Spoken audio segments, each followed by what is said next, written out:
Good morning, friend. Welcome back to Locally Raised. Welcome back to my kitchen. If you're new here, my name is Marta, and today we are going to be pressure canning 8 meals in a jar. So we're going to make 3 recipes: beef stroganoff, chicken and gravy, and curry chicken. 3 recipes, 8 meals. I have exactly 1 hour before my husband comes back with the kids. I've never timed myself while canning, but let's see if we can make this happen in an hour. So there are 2 things we need to do before we get started. First off, I'm getting my jars out of the dishwasher. Guess you can't really see what's going on here.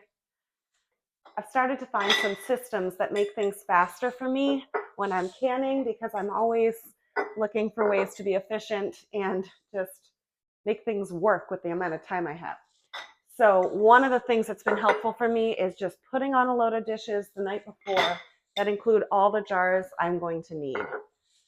Jars do not need to be sterilized.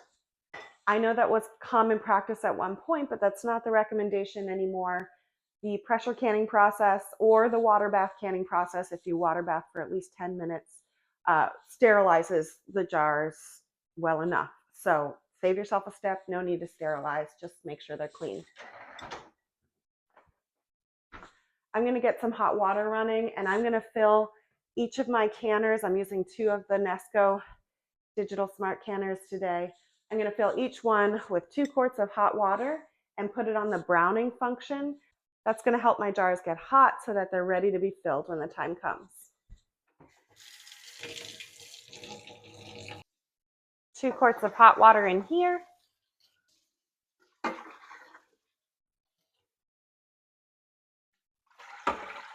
And 2 quarts in here.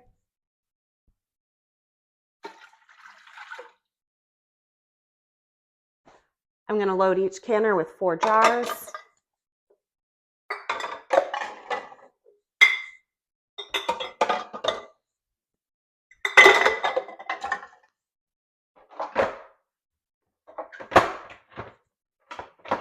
And then I'm going to set each one to brown and start. And I just want to repeat, this is not a necessary part of the canning process. I'm just setting it to brown because it's going to get these jars nice and hot, and that's ideal for them to be ready to be filled. The other thing I want to be sure to get started right away is putting my broths on the stove so that they're hot and ready for the final fill. So I'll need some beef broth and some chicken broth for these recipes. I'm going to make sure they're boiling and ready to go.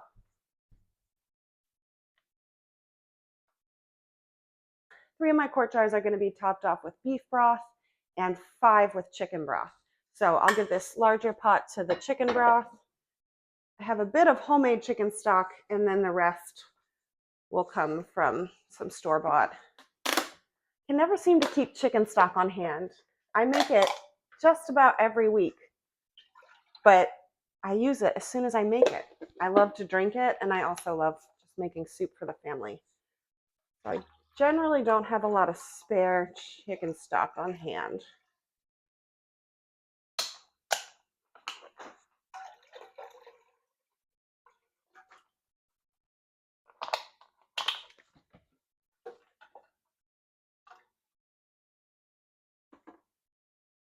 While those broths are heating up, I'll show you what I've prepped so far. I started chopping last night, so all of my ingredients that need to be chopped have already been chopped. I would say this took me about an hour and a half. The chuck roast and chicken definitely took the longest. I'm juggling multiple recipes today, and there are some ingredients that are common to all of them. For example, all of them call for onions. 2 of the recipes call for potatoes, and then only 1 of the recipes calls for mushrooms. So I was trying to take stock of what I needed last night, and what I realized is I need a chop list. My husband John has been building things for us lately. He's building a chicken coop right now. He built raised garden beds a couple weeks ago, and every time he builds something, if he looks at building plans, it always starts with a cut list, a list of all the things you need to have cut ahead of time to be ready to assemble and build. And I realized if I'm juggling recipes, I need a chop list. So I took inventory of all my recipes and made a full list so that I know exactly what to chop ahead of time. This keeps me much more organized, and it's more fun for me to can when I know that I have the right amounts of each ingredient across all the recipes chopped up and ready to go. So the only things I haven't gotten out and set up yet are the ingredients that don't need to be chopped. I'm going to pull out those spices and things right now, and then we'll be ready to start putting things in our jars.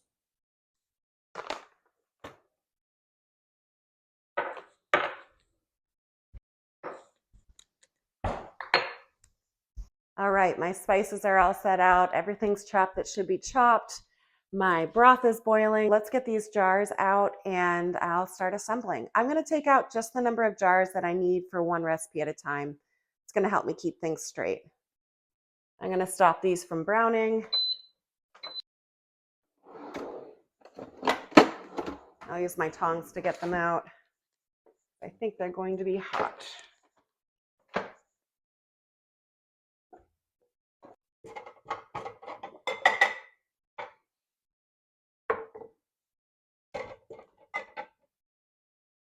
I'm going to start with the curry chicken recipe, so I only need 2 quarts for that. All the recipes I'm making today come from the new fall book of canning and preserving. There's a single page that has raw pack 1-jar meals. I love that these are raw packed because that means the canning process also cooks the food. That saves me time. I can put in raw ingredients and I don't have to cook something before canning it. I'm all about saving time right now. Each of these recipes lists the amount that you need to can 2 quarts or 4 pints. The reason that they're listed in those amounts is because that's the smallest amount you can safely can at a time. However, when I'm filling a raw pack jar, I don't think in terms of batches. I'm thinking 1 jar at a time because that's how I fill them. So next to each amount that's listed in the recipe, oh, there we go. I think I can point to it. I write out how much goes into a single jar. Again, it's not safe to can a single jar, but I'm going to mix and match my amounts and my recipes. And so having a 1 jar amount written out is really helpful for me. I'm going to start with the chicken curry. The recipe calls for 1 pound of chicken in each jar. I just realized I think I should weigh this out. I know I've got 5 pounds of chicken in my bowl, but I'm not good at eyeballing things. I'm going to weigh out 1 pound. The recipe doesn't specify what cut of chicken you need. It could be thighs or breasts. So I actually have a combination of both. I like the flavor and the fat and the juice that thighs bring to a recipe, but having exclusively thighs is a bit much for my kids often because thighs have more kind of mystery textures in them. So I just like to have enough thighs in there that I'm going to have some fat in my jar. These chicken thighs are the thighs that I bought a couple weeks ago when I made a meat run to some local farms. I brought you along for that. That was just 2 weeks ago, I think, that we did that video. So it's good to be using meat that I know came from a place just down the road. All right, there's 1 pound. My hands are clean. They've been washed. I just find this part works better by hand. I suspect this chicken curry recipe is not going to be one that my kids are going to eat a lot of. Sometimes my husband and I give them kid food for a dinner. Not always, but every now and then they get, a mac and cheese dinner and we eat something that just we like. I think this will be one of those kinds of recipes. All right, so that's 1 pound of chicken in each jar. I'll do 1/2 cup of onion in each jar.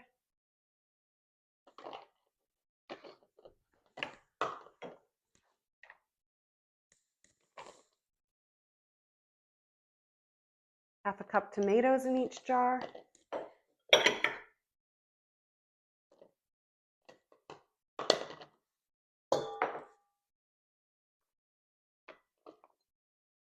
going to be a challenge to make all of this fit. Half cup potatoes.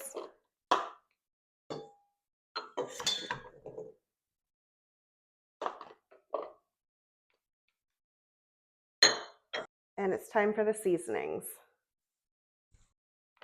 Each jar gets a teaspoon of salt. I'm using Redmond real salt. You can also use canning salt. It's important to avoid using iodized salt. 2 tablespoons cilantro. Oh, I just realized I almost skipped the raisins.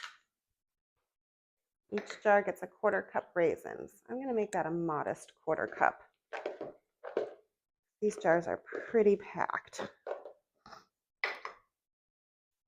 Then 2 tablespoons tomato paste. This is home canned tomato paste, courtesy of my mom.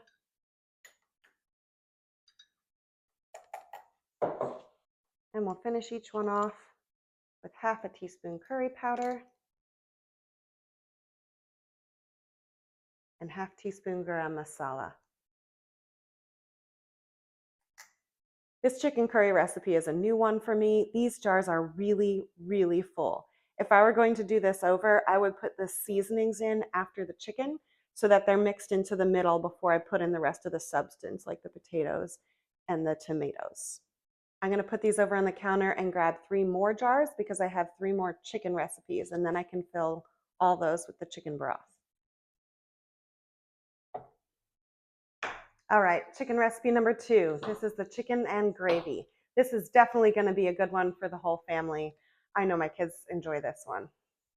Again, we're going to have 1 pound of chicken in each jar, and I'm going to weigh it out again just because I have trouble estimating things.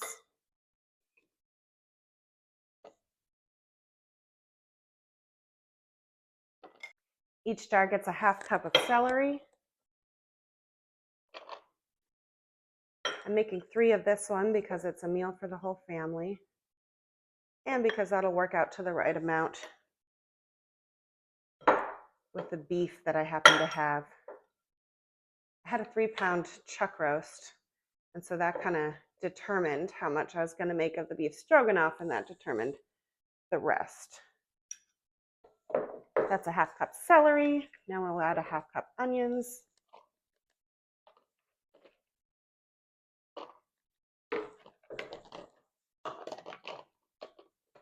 And I'm going to tamp these down as I go because they are going to be very full. And a 1/2 cup potatoes finally.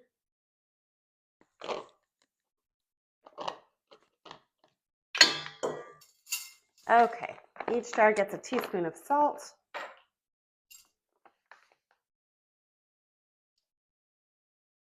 And it gets 1/2 teaspoon of black pepper. I honestly do not have the patience to grind my pepper ahead of time and measure it out.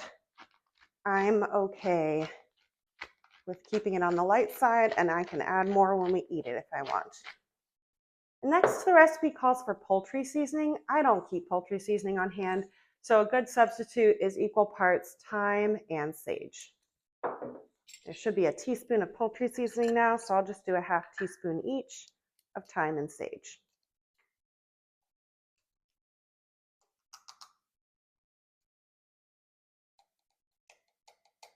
I'm going to go a little light on the sage. That can be a challenging flavor for my kids. Finally, 2 tablespoons of dry white wine. That's optional, but when wine is an option, I take that option. I'm just using a cheap cooking wine here.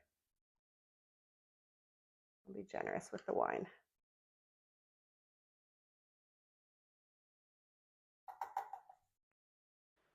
Unfortunately, my microphone died at this point, and I didn't realize it until I was close to the end of my canning. So I'm going to do some voiceovers to fill in the gaps here. Now that the chicken curry jars and the chicken and gravy jars were filled, they were ready for their broth. All of these jars needed chicken broth. I found that the chicken curry jars were just too full. If I was going to make this recipe again, I would err on the light side of each measurement for each bulky ingredient. I go a little light on that pound of chicken, a little light on the half cup of potatoes, and so on. So what I ended up having to do was spoon a little bit out of these jars because I couldn't even get broth down into them, and the contents went above the marker for 1 inch of headspace, which, by the way, is the amount of headspace for all of these meal in a jar recipes. They all call for 1 inch, and I've found that the Nesco is a little bit prone to siphoning. I tend to be generous in my headspace when I'm canning in it, so a generous inch is what I'm aiming for here. I use my headspace tool to debubble each jar. This is an especially important step for these recipes. Because the jars are so tightly packed, it was easy for there to be pockets of air down in the bottom of the jars. So this is definitely not a step to skip when making a meal in a jar. Next, the rims were wiped down to remove any residue. And finally, the jars were ready for lids and bands. I'm using 4 jars lids here. These are new for me. This is only my second time using them. I've heard them recommended by many people, and my mom has recently switched to using them. And so I want to see if they do seem to consistently provide a seal. I put these finished jars in the canner so I could move on to my last recipe. It's okay to put jars of different recipes in the same canner as long as they have the same processing time.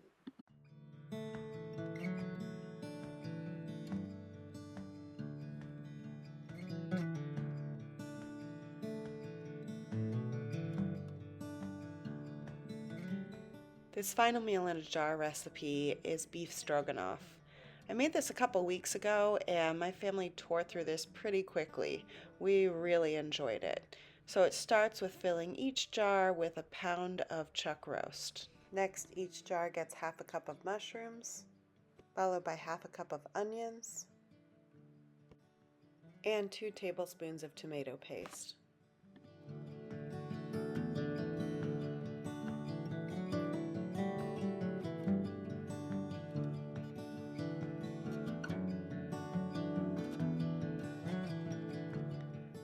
For seasonings, the recipe is finished off with a teaspoon of salt, along with some black pepper, 2 tablespoons Worcestershire sauce,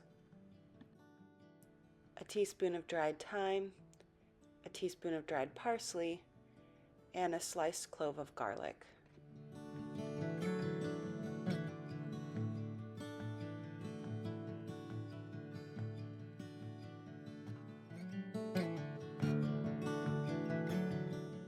Hot beef broth goes into each jar, again leaving 1 inch of headspace.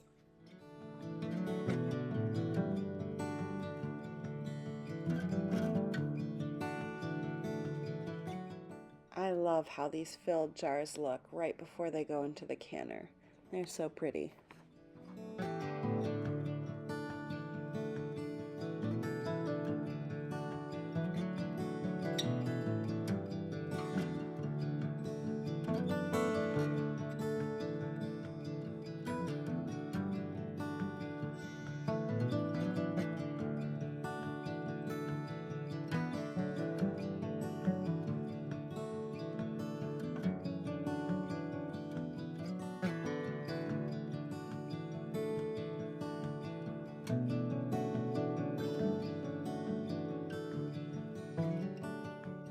I'm going to put these last 3 in the canner.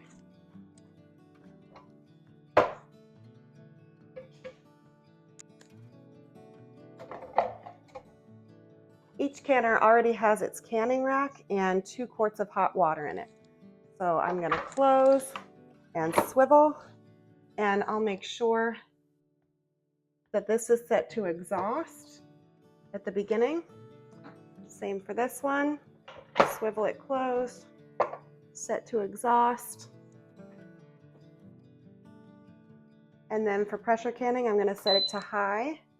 I'm going to add 90 minutes to the timer. That's the processing time for these meals in a jar. When I press start, you'll see the chase bar appears. That means the process has begun. I've still got my pressure valve set to exhaust at this point. It'll be airtight later. So again, that's high, and then I set my timer to 90 minutes, press start, and the chase bar means that I'm on the right track. The canners have begun their countdown. So you can see it shows E8. Both of my canners just beeped because they hit E0. Which means it's time to set them to airtight. I'm just going to rotate this. They clear that steam. It's really hot. Both canners beeped a minute ago, so they've started their countdown. They'll be done in 90 minutes. I've had some people ask me what to do if their canner skips the E10 to E0 countdown and goes straight to displaying the processing time, in this case 90 minutes. That is not a problem. It just means that your canner reached the necessary temperature and pressure immediately. So if that happens, if your canner goes straight to displaying the necessary processing time, then set your pressure limiting valve to airtight and you're good to go. Here's the chicken and gravy. I love seeing it bubble. Here's the curry chicken. And these last two in the front are the beef stroganoff. I believe all of these have sealed. I've tapped each lid and it seems to seal. So I'm very happy with that. Thanks for joining me for a morning in the kitchen. If you're curious what the ultimate time investment was, I put about an hour and a half into chopping the ingredients for these meals, and then it took me about an hour and a half to assemble them and get them into the canner. So 3 hours investment for 8 meals. I am very happy with this. This is going to make my life a little bit easier on the days where I just run out of steam by 4:30, 5 o'clock when I would normally be starting dinner. I hope you're able to put some meals on your own pantry shelf if that's what you'd like to do. And I look forward to sharing with you next week. I think I'm going to be ready to give you a coop tour next week because John is finishing up that chicken coop this weekend. Until then, bye.